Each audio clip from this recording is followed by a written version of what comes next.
Gila lah tadi. Ya. Action dia lawan-lawan. Uish. Ya. Tak rugi lah tu. Ya, ni Fatah Amin. Memang saya suka gila Fatah dia. Amin? Dia berlakon apa semua.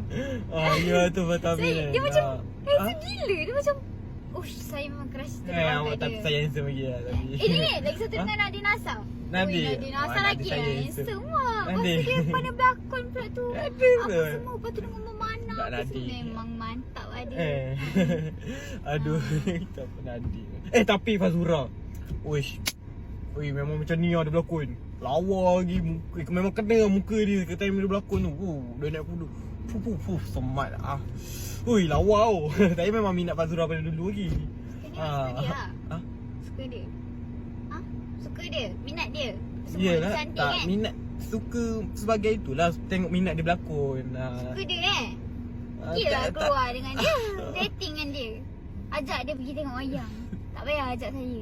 Lepas ni apa pun semua keluar je dengan Fazura tu.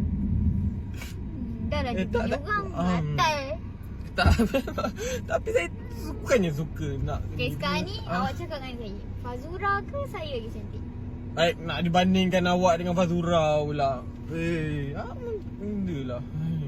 Mestilah Fazura.